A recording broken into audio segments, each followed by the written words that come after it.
Halo teman-teman, kembali lagi bersama saya Adil Prahika di podcast kali ini. Selamat datang bagi kalian yang baru pertama kali mendengarkan dan bergabung di sini. Kali ini kita akan membahas mengenai sisi lain dari pohon mangrove yang sudah tidak berfungsi. Kira-kira akan menjadi sampah atau masih bisa dimanfaatkan ya? Baik, kali ini kita bersama dengan Kak Ferin dan Kak Indi. Mereka adalah narasumber kita kali ini. Langsung saja Kak, kira-kira di daerah Kak Ferin ini pemanfaatan mangrove tersebut dimulai dari mana ya? Baik Kak Adil, terima kasih. Kurang lebihnya pemanfaatan mangrove di daerah saya, Kota Tarakan, sejak tahun 2010 ini, masyarakat di sini diberi wadah melalui organisasi masyarakat guna untuk memanfaatkan potensi yang ada di Kota Tarakan ini. Jadi salah satunya itu mangrove. Wah, kira-kira organisasi masyarakat apa yang mewadahi pemanfaatan potensi mangrove di Kota Tarakan, Kak? Kami membentuk suatu organisasi masyarakat, yakni LKM Karya Mandiri Sejati. Organisasi ini dibentuk dengan tujuan untuk meningkatkan taraf kehidupan masyarakat Kelurahan Gunung Lingkas. Dan ada beberapa kegiatan dari lembaga ini, di antaranya adalah pelatihan penjahit, bengkel, membuat kue, souvenir, dan lain-lain. Apakah LKM Karya Mandiri Sejati ini berada di bawah pimpinan suatu lembaga tertentu? Benar Kak, LKM Karya Mandiri Sejati ini difasilitasi oleh PNPM Mandiri Perkotaan pada tahun 2009. Menurut Anda, bagaimana pengaruh dari mangrove jenis ini untuk proses pewarnaan batik? Menurut saya pribadi, kami lebih memilih menggunakan pewarna alami karena agar menjadi ciri khas dan lebih ramah lingkungan. Contohnya itu seperti mangrove ini. Wah, cukup menarik ya. Kira-kira menurut Kak Indi, bagaimana mengenai pemanfaatan pohon mangrove ini, Kak?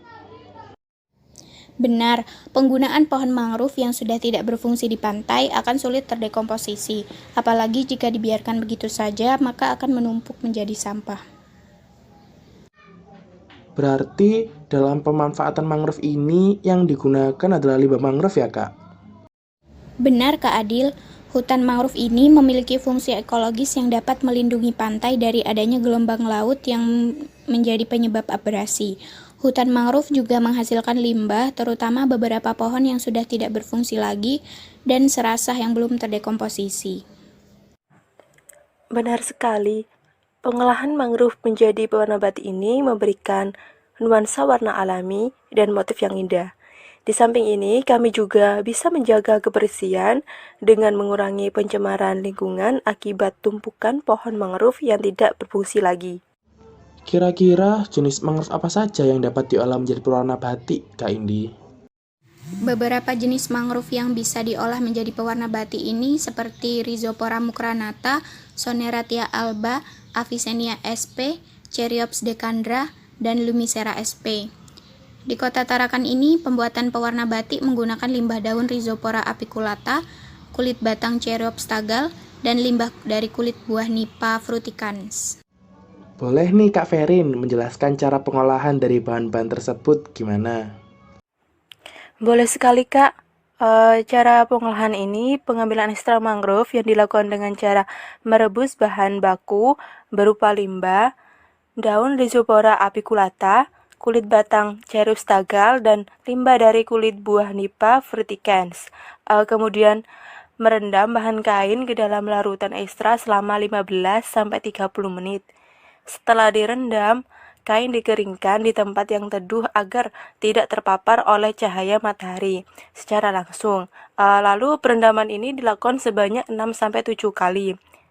Hal ini dilakukan agar warna yang dihasilkan dapat maksimal dan tidak pudar saat dibilas.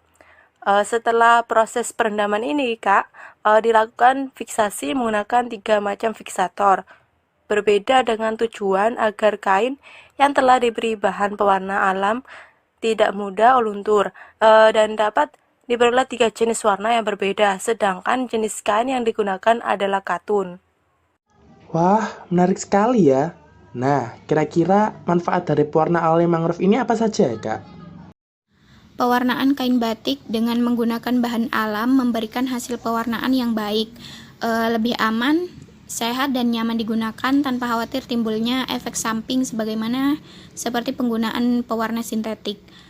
Mangrove jenis nipah diketahui memiliki sifat antibakteri sehingga diharapkan pewarnaan dari nipah ini memberikan efek kesehatan bagi tubuh ketika menggunakan dan dapat mencegah serangan bakteri dari aktivitas yang dijalankan di luar rumah.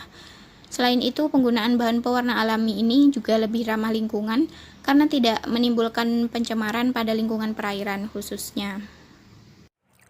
Kain batik dengan pewarna alami memiliki kelebihan keamanan, kenyamanan, dan ramah lingkungan.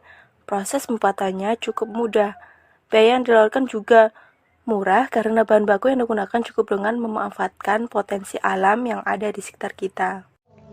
Berarti pemanfaatan mangrove di Kota Tarakan ini cukup memotivasi masyarakat untuk menaikkan nilai ekonomi ya, Kak? Tentu saja, Kak Adil. Batik ini yang menggunakan pewarna alami juga banyak diminati oleh konsumen mancanegara loh. Sehingga memiliki nilai ekonomis yang sangat tinggi dan berpotensi untuk dijadikan sumber penghasilan tambahan bagi masyarakat Kelurahan Gunung Lingkas. Untuk kekurangannya sendiri dari pewarna mangrove ini kira-kira ada atau tidak ya, Kak? Tentu ada, Kak Adil. Dalam proses pembuatannya itu diperlukan kesabaran dan keuletan yang lebih besar bila dibandingkan dengan penggunaan pewarna sintetik. Pewarnaan bahan alami ini juga memerlukan waktu yang lebih lama. Mengingat kualitas dan dampak yang akan ditimbulkan, kekurangan ini tersebut bukanlah kendala ataupun hambatan untuk tetap memanfaatkan potensi sumber daya lokal dengan tetap menjaga kelestariannya. Wah, menarik sekali topik kita kali ini ya teman-teman. Tidak terasa kami sudah berada di ujung waktu. Gimana? Tertarik kan untuk memanfaatkan mangrove sebagai pewarna tekstil? Atau kalian bisa mencoba produk batik dari LKM Karya Mandiri Sejati ini? Jangan lupa untuk tetap memantau podcast kami. Terima kasih sudah bergabung bersama orang-orang luar biasa ini. See you!